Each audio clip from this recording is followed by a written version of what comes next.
Okay, so let me get into something, because one of the things that I've been doing in my lessons is,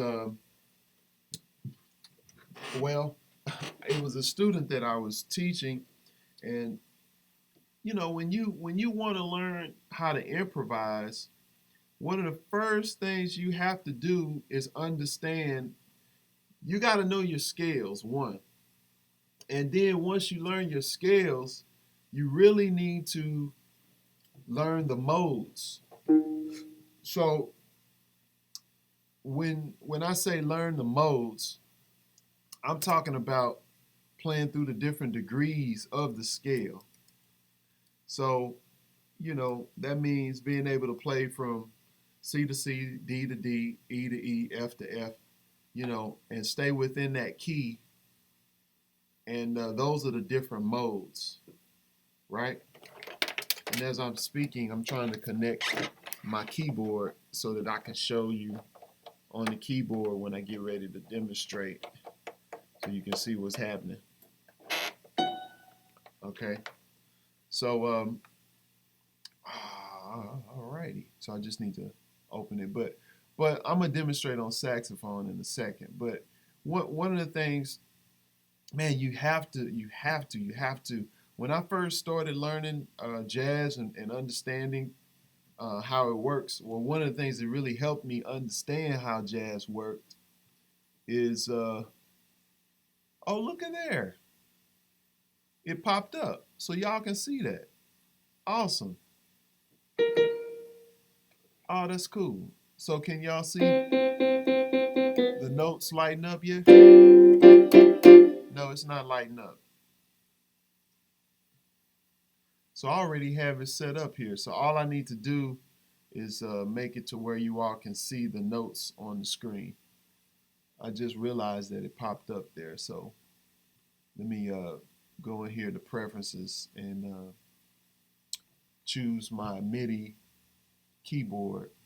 And that way you all can see what I do when I play. Okay, here we are.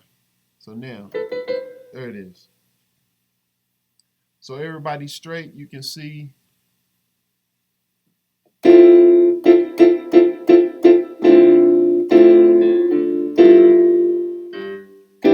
Okay, and let me make sure everybody's cool.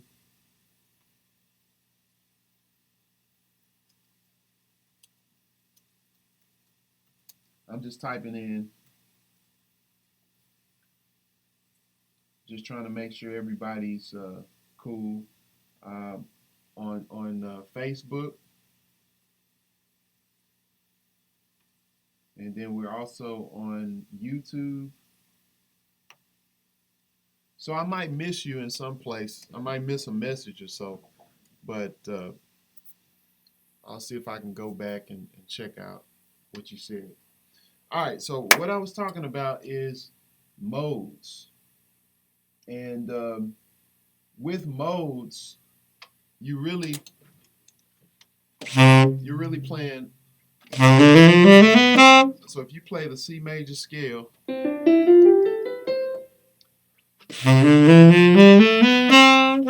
from C to C is the Ionian. That's the first degree of the major scale. The second degree is Dorian. These are Greek modes, just the Greek names. And then you have the third, which is Phrygian. Okay, and then the fourth mode is Lydian. Okay, and then the fifth mode is Mixolydian. And they call that the dominant seventh. Like that's the fifth degree is like a dominant seven. So basically, the seventh in that scale is flattened. And I guess I can back up. If we go to the four, that means when we're in the key of C,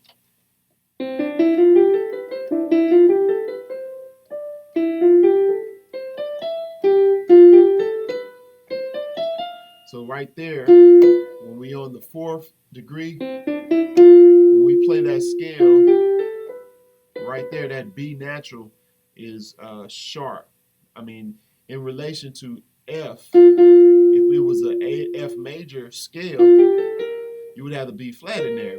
But since we're staying in the key of C, that B flat would change to B natural because we're just playing through the different modes of the major scale, of the C major scale. Okay, so we did the 4th degree. Let's back up because I didn't say this originally. So when we get to the 3rd, that's an E, and that note in the E Phrygian scale, the 2 is flat, the minor, the 3rd is flat, the 6 is flat, the 7th is flat, and then we back at the 1. Okay?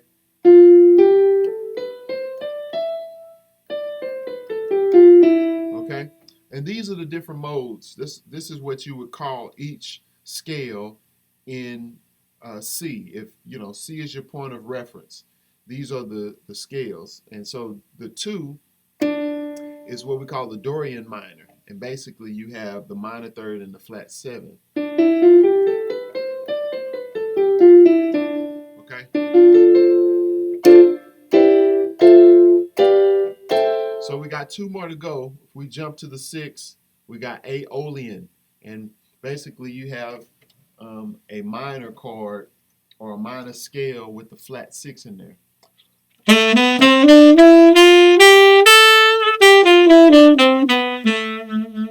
Okay? And the next one is Locrian, and we have a lot of things that are that are flats. And well, I would say, let's say the Locrian is basically what you refer as the half diminished scale.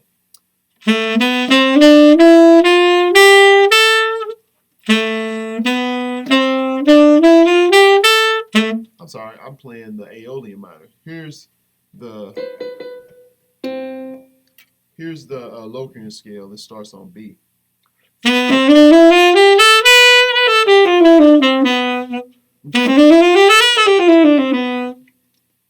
Okay, so those are the 7 modes. All right, now that's the theory behind the modes. So what you need to do to get them under your fingers is be able to play through them. And one of the things that I'm always preaching is have a metronome, right? So I got a metronome here on my phone. I'll look at some of the questions in a second if y'all have any, because it's going to take some time to locate it. All right, so one of the things that I do, let's say that's 60. That's 60 right there. One, and what I do, I put this on 2 and 4. 2, 3, 4.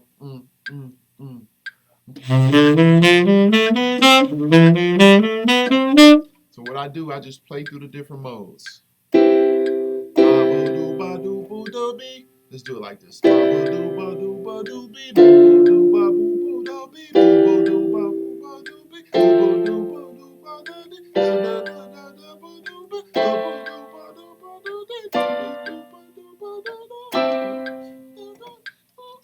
So like.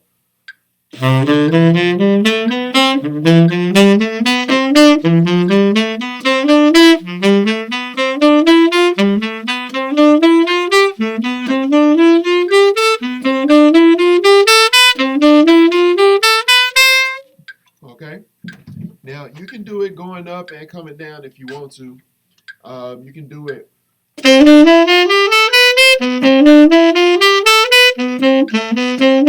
I'm sorry. 1, 2, round.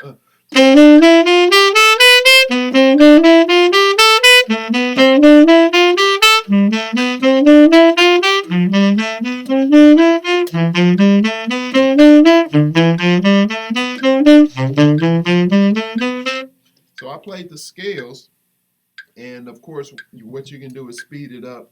And I've done a lesson like this that I put up where Kirk Whalum had actually asked me some things to work on to increase your speed to play over faster tempos. And so you can practice your scales through the different modes, and you can also practice the different modes of the scale, in different keys. And you can also play arpeggios. Um, and you can do thirds, or you can do, 4-note chords. So you can say,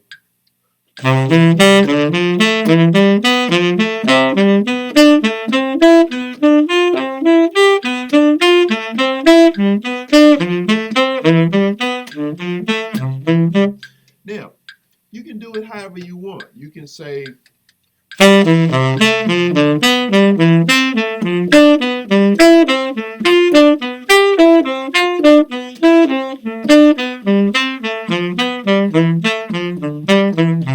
you can even go,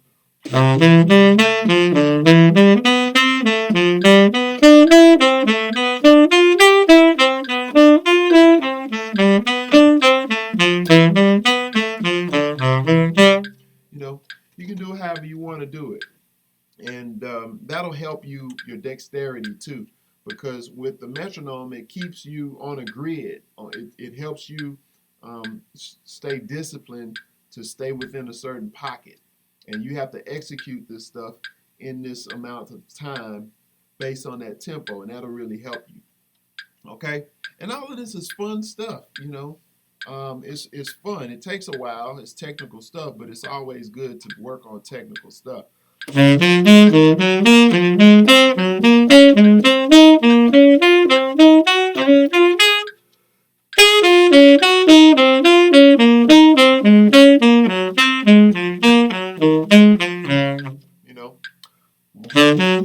So you can also do 4-note chords.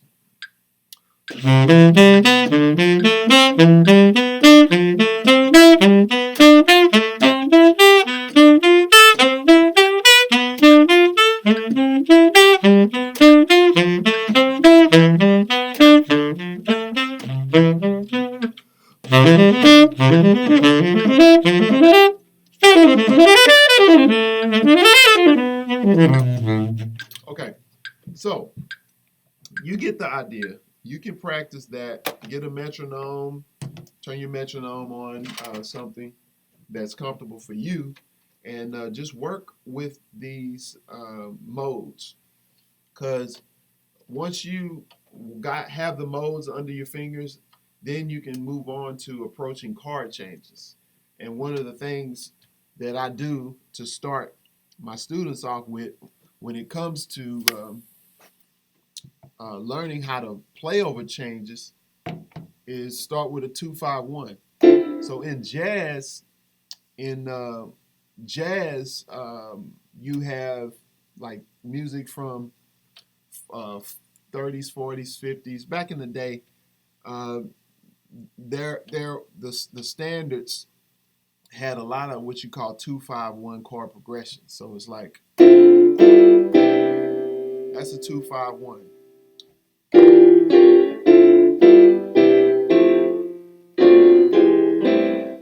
That's moving like 2-5-1s, basically by fourths. And so what I do is teach students that basically if you do a 2-5-1, you're just playing through different modes of the scale. So if it's a C major, we're on the 2 chord, which is the Dorian minor, and then the 5, which is the Mixolydian, and that's would move on to the 1. And if you playing a song, something like Autumn Leaves, which is a good starting point for a tune to work on, and basically I'll put it in the key that we're used to hearing it, or people are used to playing it in, G minor. And if you check this out, if usually you look at it as being in the key of G minor. So one of the things that's interesting is it goes 2, 5, 1, 4, 3. I'm sorry, 7, 3, then 6. So it's moving basically around by force and it's staying within B flat major or G minor. And you remember what I told you? We're just looking at the modes. This song particularly just goes through different modes of B flat major, or you can say G minor.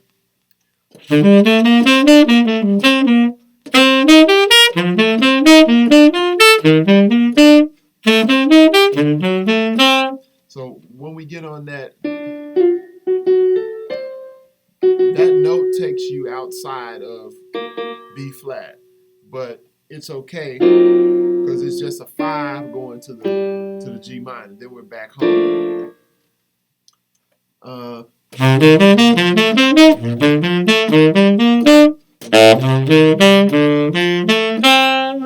See, I played the G natural, which will work.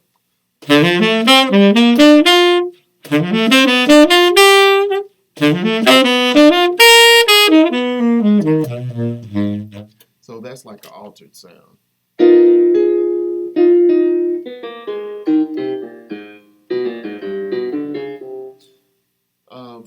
So that's important. These are like steps when you practice. Work on these modes first, and then play a song that kind of moves around the modes. And even before you get into really improvising heavy,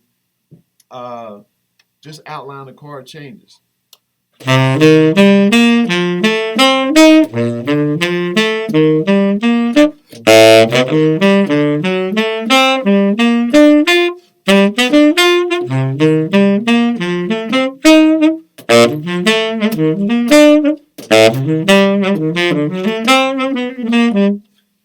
All right, and then the bridge.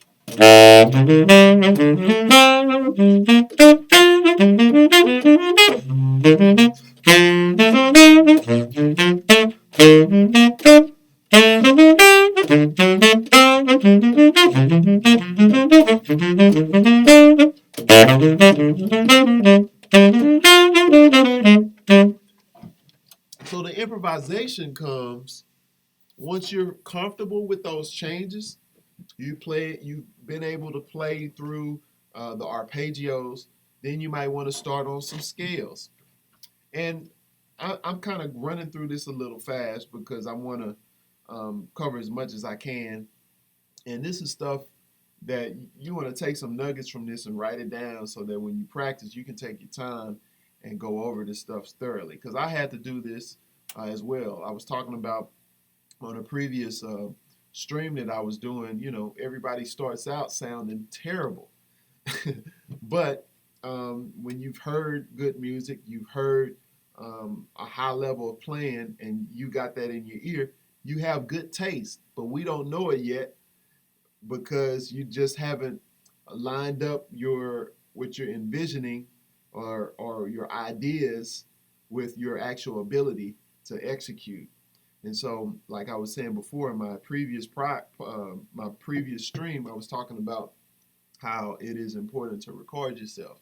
And I was listening to some older stuff from when I was in high school, and you can definitely hear a difference. Let me see, before I get sidetracked, I'm gonna jump to one of these tapes, see what I have in here playing, and then I'll play Autumn Leaves so you can hear the difference.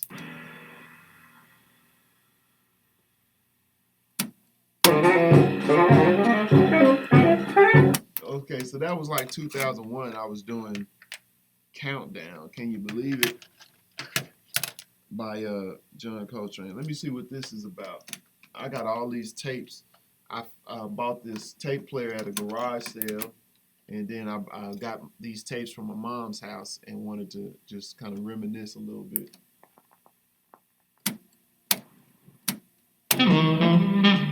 Ew! This is disgusting to me. So this is a blues, C-Jam blues.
I was trying to be out.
I was crazy. I think I was trying to enter that into Manhattan School of Music or the New School in New York, um, but I didn't get it. I think I got a little bit of money, but it wasn't enough because it was so expensive. And so, man, that was rough. But I was very eager, as you can hear. I was very excited about playing jazz and playing licks and trying to be killing. But it's really messy sounding. But that's where I was at the time. What's going on, Bob Blues? This is so hip that you share in this way for everybody. I love to hear how cats put their own words of knowledge. I am also watching how you work on your circle of breathing. Okay. Yeah, I like to do that. That's a message from Jazz Webshed YouTube channel. And like I said, I'm just kind of going in between these different locations trying to look at the comments. Okay. But yeah, that's something from high school. That is from high school. And it was painful. But it's a documentation of where I was at that time. Now I can be way more musical and way more patient with, in playing a blues or just playing, period. Yeah, so I'm live on Twitch. My Twitch or place that you can meet me there is Twitch. Let's see if it's working. Twitch.tv / Texas Tenor TV. But you already chimed in. I'm just trying out this software because it allows you to stream on multiple locations, and I'm just trying to build up my content. But I think okay, it's still not working. I think it's an error. Oh no, it's not. It's on. So it's on Twitch. So we good. Um, man, So let's see if I can play some music, do a play along.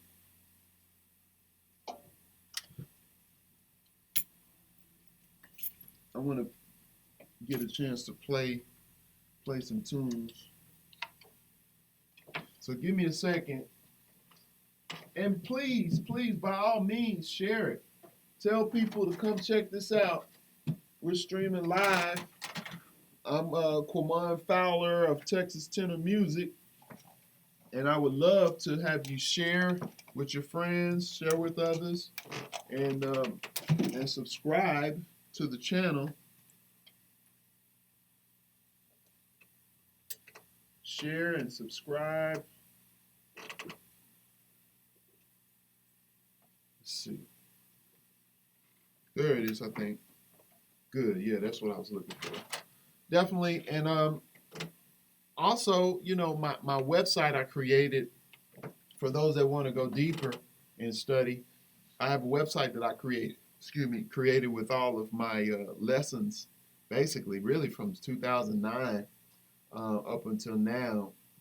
Different lessons, podcasts, audio recordings, video recordings of me going over different things, different courses and stuff, and live stream performances and different things are housed in that location. So y'all can definitely check out jazzwebshed.com. And if you're interested in having some lessons with me, I'm still taking some students. So just hit me up about that if you would like to take some one-on-one lessons with me. So what I was going to do is try to get me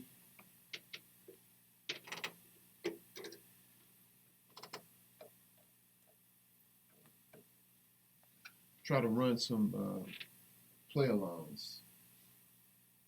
All right, so let's do that.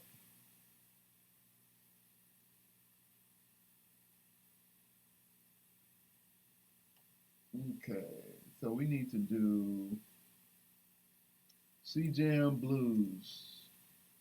And I'm gonna pull up Autumn Leaves too, because I was talking about, actually I need to do that first because I'm getting sidetracked. So let me do Autumn Leaves.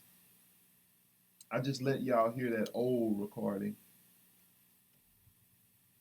And just wanted to give you a comparison. But right now, let me do Autumn Leaves first. Autumn Leaves.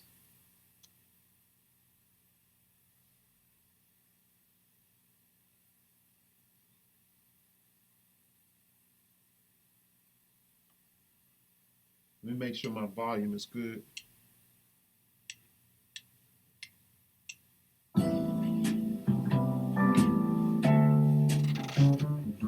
That's a different key.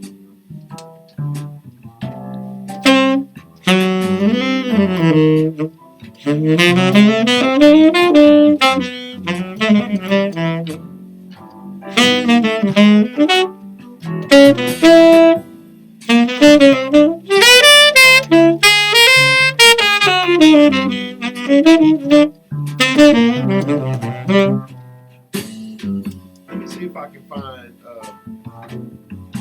the key that's in G minor. That was in E minor. Okay. I think this will be it.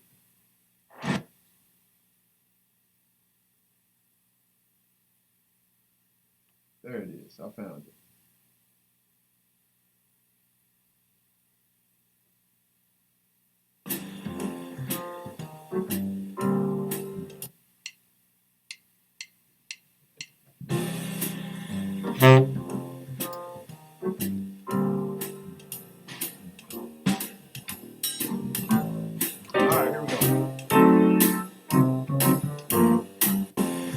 Here we go. So I'm going to outline the changes.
Just really outline the changes.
I'm just trying to outline the changes. I'm just trying to outline the changes. And really, once you know all your scales, you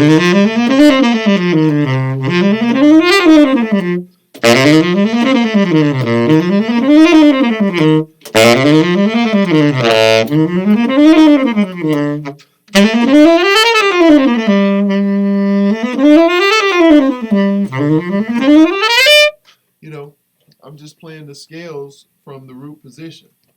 And you can be creative, and or once you've passed playing or you're ready to move on to something different to work on with playing from the root position, then start on the thirds. All right, so I'm gonna hold myself back, discipline myself, and try to play from the third degree.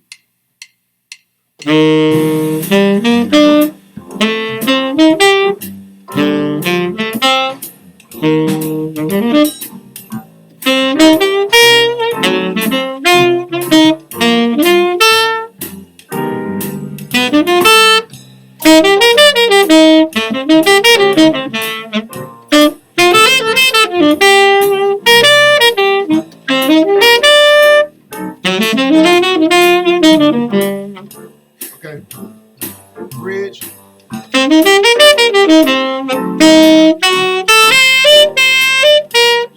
I got lost.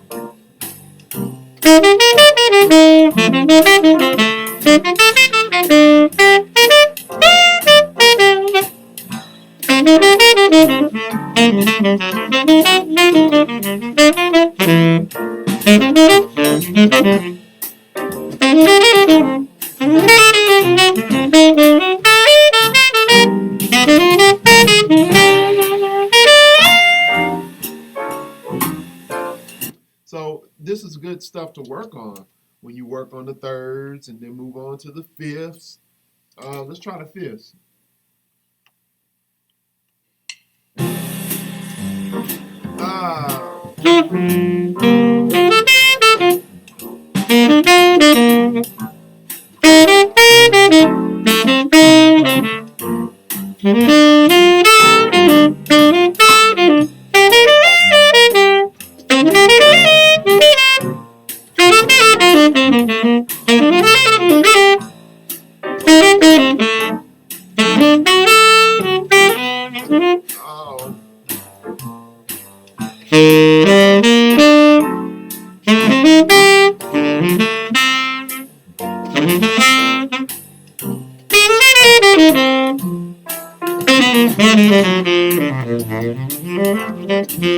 So I'm thinking about starting my lines on the fifths.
Of course, I was doing some extra stuff in there, but for the most part, I was just thinking about starting my lines from the 5th degree. And the thing that's interesting, each degree is a mode within itself. So you got different degrees off of the 2/5.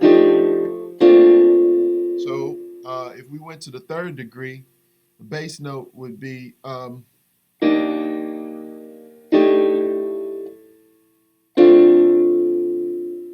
so check that out. That's E flat major to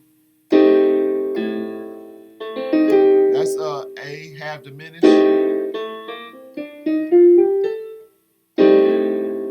to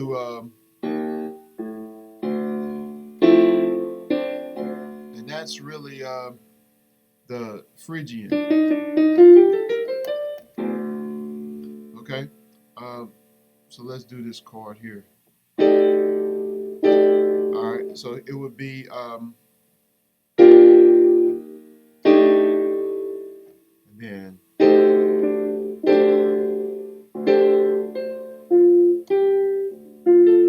let's just do that. Let's do D minor.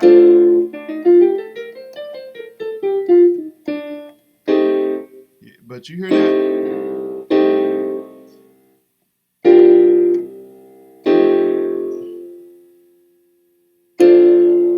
See that? I'm gonna change the bass note. Okay, so we're gonna go.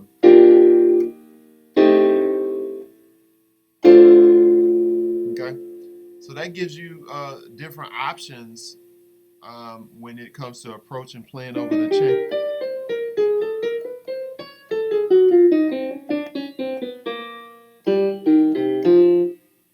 Definitely gives you some different options. I like this G minor. We go to the 5th degree. So we would have, and then, you know, that's the 5th degree. So that would be, and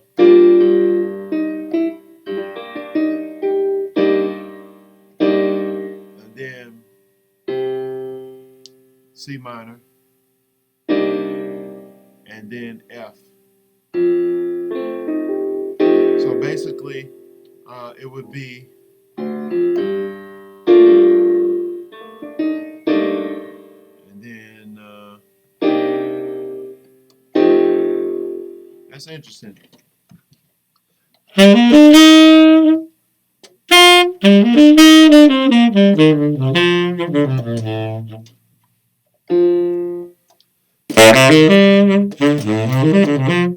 So let's listen how that sounds with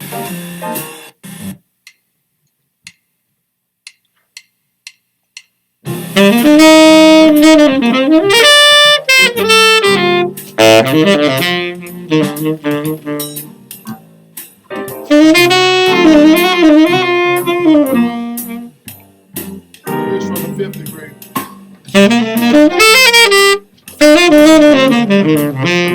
Had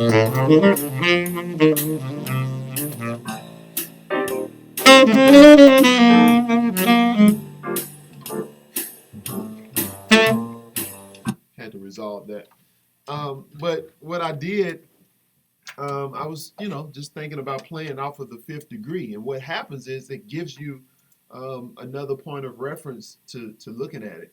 And what happens also is your brain or your mind or your ear or whatever you want to, however you want to refer to it, let's just say your ear, you'll hear stuff anyway without even thinking about degrees. I'm naturally hearing ideas because I got a lot stored up that I would like to play. And when I get my mind to think on a certain scale degree, then that'll put me in a certain space where my fingers would be used to going a certain way, because I'm used to playing over a F major or E flat major or G minor or B flat major. I'm used to playing over these different things if it was the actual chord. But since I'm just looking, we're dealing with just one chord, C minor, it puts me in a different space of approaching that particular chord change. And that's why it's important to work with these modes, because you have that option. When you know all of your modes, then you can just kind of play all over the place. And John Coltrane was one who played a lot of notes in a short amount of space, because he was trying to play all these different color tones and different things on these chords, extensions and stuff like that. And yeah, so superimposing or playing different upper extensions is always colorful, and it makes your music, the stuff you're improvising, a lot more interesting, rather than just looking at everything from the root position. So I'm gonna just try to see if I can catch any comments or questions or anything. Like I said, I know everybody's kind of in different locations, but I'm just going to go here to the chat and look at some stuff. And if I don't have anything, I'll just move on. I'll keep plugging away. I'll play the tune and just kind of free myself up and just go with the flow. I'm looking on YouTube, and I'm here on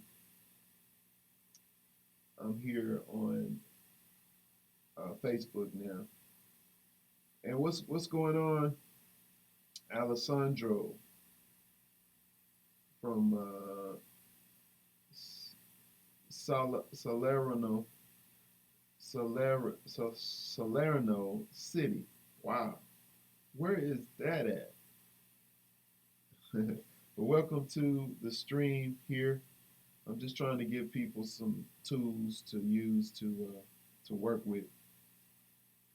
All right, so I'll play a little bit, and now when I play, since I've given you the secret, when you hear me play and outline things, you'll know where I'm coming from. If it's from the third degree, the fifth degree, or even the seventh degree, which I didn't get a chance to go over yet. Okay. All right, so I'm gonna play a little bit of all the autumn leaves.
And so, yeah, that is Autumn Leaves.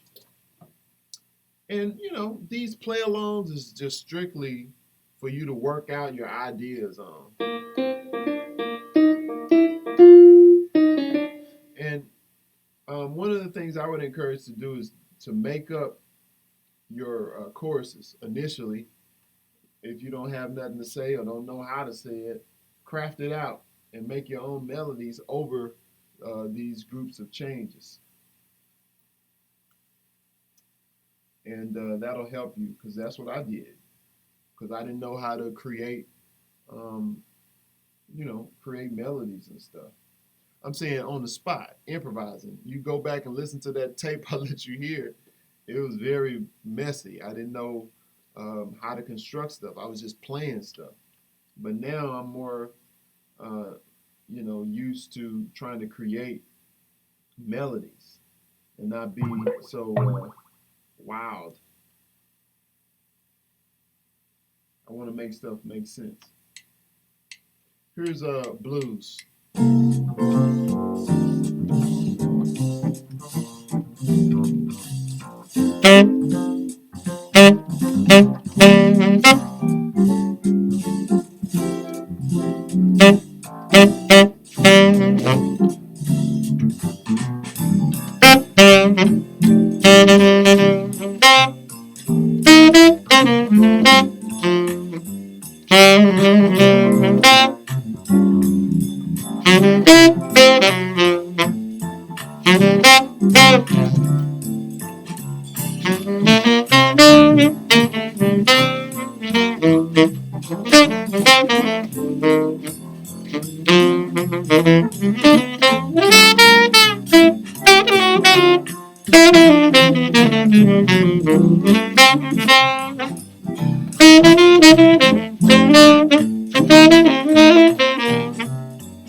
All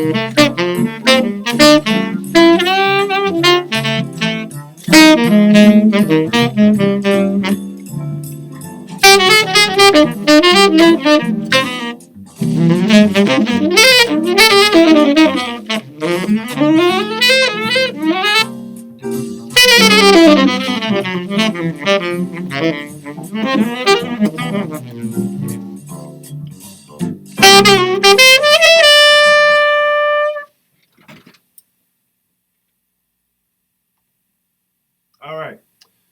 So that's a little something over blues, and with play alongs, it's you playing by yourself, so you're not really feeding off of any energy from the other players. So it's just totally on you to come up with new ideas, and that's why it's good to work on playing from the third degree, fifth degree, seventh degree, and stuff like that when you're playing, when you practice in a setting by yourself, because it'll give you more ideas. Of course, when you're playing live, you got a piano player that's comping, that's giving you some suggestions. You got the drummer that's giving you some rhythmic things, and then you have the bass player and all of that going on to where it can give you energy and ideas to springboard off of. But when you're playing by yourself with a play along, you have a tendency to feel like, oh man, I'm not playing enough, or I'm not playing good stuff, because it's all on you to come up with new ideas and hip things to keep your solo interested, so you don't just keep repeating the same stuff. But definitely, if you work with those modes first and work with the 2-5-1s, and learn how to play these scales and arpeggios through the 2-5-1s, that'll help you. And then after that, it's just a matter of building your vocabulary by transcribing. Okay, so now I'm really finished for this session. And once again, my name is Quamon Fowler, and if you're not already, make sure you subscribe to the channel that you're watching this on. Jazz Webshed is my membership site for jazz musicians, where I teach about jazz, improvisation, the music business, and marketing, and things like that.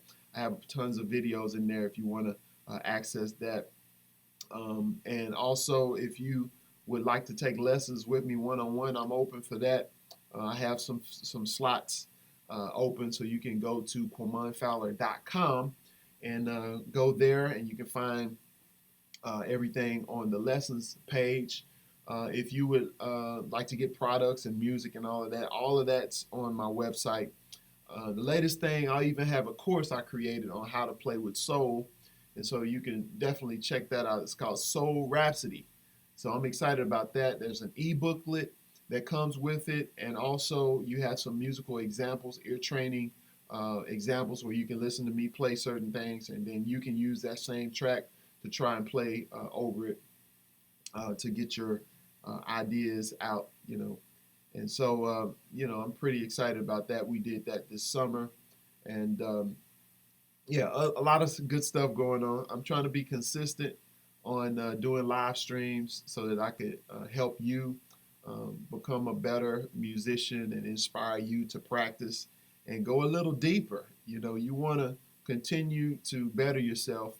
And one of the things I was talking about beforehand with recording, even from doing these videos, I go back and look at these videos. I was like, man, I was going too fast, or I was playing too much, or I need to, get my skills together on my presentation. So the process happens, and it applies to everything in terms of the development, and you being able to monitor your development and your growth when you record things.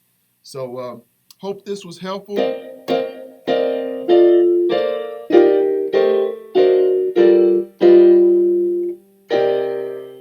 So I hope this was helpful. I said all the stuff I need to say. I'm just kind of looking now at some people, if anybody said anything or had any questions. And if not, I'm going to stop streaming. I'll still be on to chat a little bit more, just looking around. But Thank y'all for hanging, and we'll see you next time.